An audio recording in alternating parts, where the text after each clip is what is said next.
Hi guys, so today's tutorial is all about gradient descent. So gradient descent is nothing but it's just a way to find out the values of a parameter, that is theta naught and theta 1. So these are the parameters, the function parameters, and you use only gradient descent only if there is a cost function in the problem. So if you want to know what cost function, I'll be linking a video over here, somewhere over here. And so yeah, coming to gradient descent. So let's take this diagram. So it has three axes, and then the color codes, red being the highest point and blue as it gets darker being the lowest point. So the idea in gradient descent is to find out the shortest possible way and the most efficient way to reach from a given point. That is, it can be this one, or it can be anywhere here, anywhere here. It can be anywhere in the graph. So the shortest and the most efficient way to find out the point to the local optima. So this is the local point, which is the deepest point, and you have to find the way to till here. So what you do to find the way out? So let's say you take this point, right? So this is combined of one and then this and then this, yeah. So there are three axes involved in a point. So what you do is you vary theta 1 and theta naught in such a way that these points keep building up until you reach here. So let's say we start from here and then our local optima is here. So if we have to reach from here till here, we try checking a point here. So if this seems a bit longer, you check here, and then you check here, then here, then here, here. So you keep going like this, and then once you do that, this methodology can be formulated, let's say, in the way of theta j will be theta j minus alpha 1 by m summation of I tends to 1 to m, and then this is the cost function. So if you want to know what cost function, I already told you there will be a link in the description. I'll also link there. So once you solve this, you will be able to get the new theta j value. So theta j can also be theta 1 or theta naught. It can be anything. So you have to alter theta naught, and then you have to alter theta 1. So the way you iterate, the way you change the theta 1 and theta naught values are in this manner.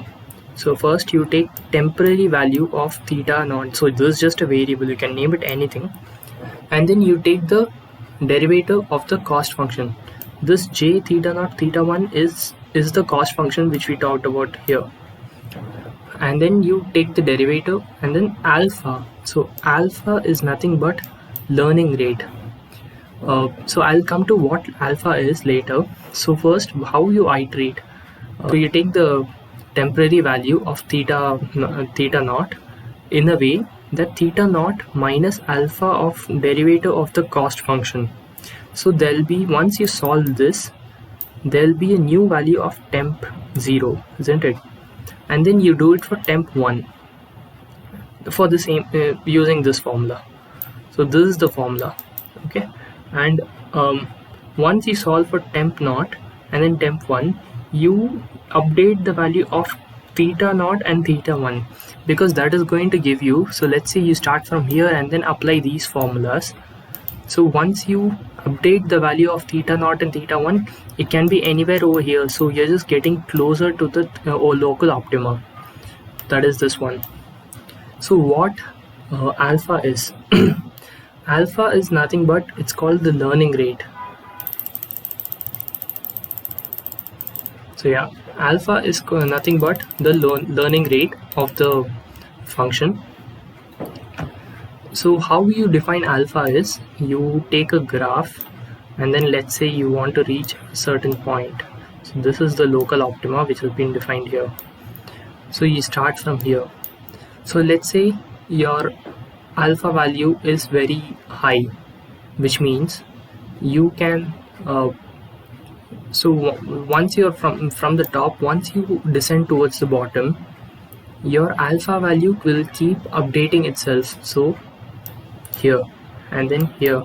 So this case is when your theta value, your alpha value is very large. So once you come like this, you might also miss this point because this is the local optima, and then it'll jump to right next to the local optima, which is not the most efficient point in this graph. So what do you do?